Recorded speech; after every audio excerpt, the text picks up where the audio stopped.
Been doing exploring for 25 years. My background is law enforcement investigation. I've just been on one of the most fascinating investigations and explorations of my life.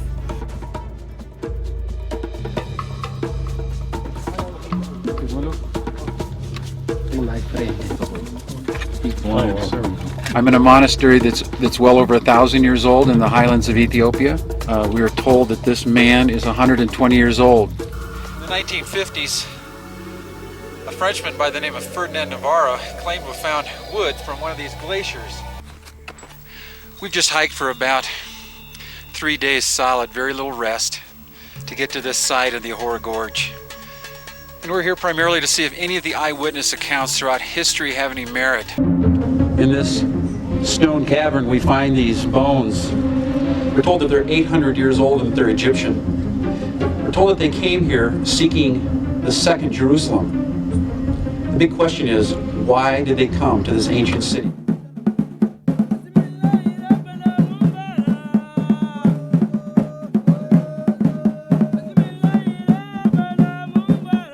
Okay, I'm in the treasure storeroom on Tanakirkos Island, considered to be the most holy place in Ethiopia. I've been allowed to come in here with my good friend Abba Gabriel.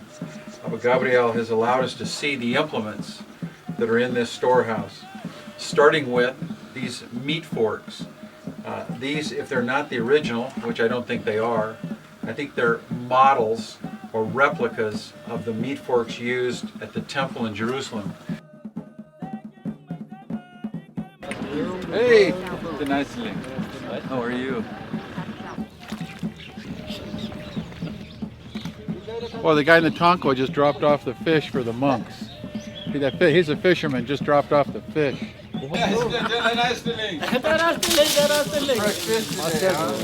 Straight up.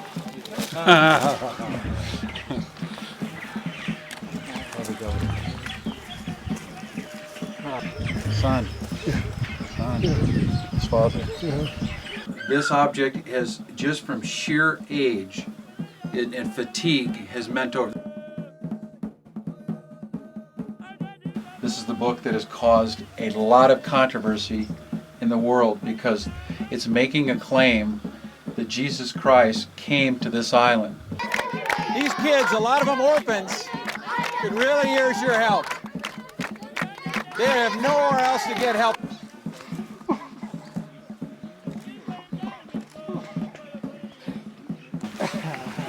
What a great guy. Vasco da Gama, you're all heard of Vasco da Gama? His son is Christopher da Gama. He was killed on this island, or in this area, looking for the Ark, and I believe he's buried right underneath here. They won't let me excavate. I tried to bring shovels last time. That's an old cross. You can see how old that is? That sucker is at least 500 years in this rock. It's all pitted. He knows? Did you tell him? Did you tell him about the solar? Yeah. The money? I'm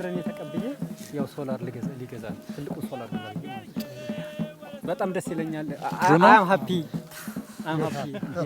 Monk's gone wild. Yes, okay, I'm fascinated by the whole idea that we now know, I think, where Paul came ashore. There's so much evidence. So when somebody in New Zealand, funnily enough, a New Zealand broadcaster said, look, I've just come across a book you have to read, and sent me a copy of Bob Cornuke's book, The Lost Shipwreck of St. Paul. So the more I got into it, the more I thought, this guy knows what he's doing. And of course, it wasn't until later I found out that Bob had in fact been a police officer, and a pretty elevated one at that by my standards, and a detective and so on. But he presents the case for his theory of where Paul actually came ashore, not as some kind of wishy-washy, this would be nice sort of thing, but with straight investigative detail. One after the other, the points are raised. Everything is tracked down to the ultimate nth degree. When I used to testify in high-profile cases, I never had this much evidence. This evidence is just overwhelming. In fact, I believe you'd have to force-feed your mind past reason and logic not to accept this site.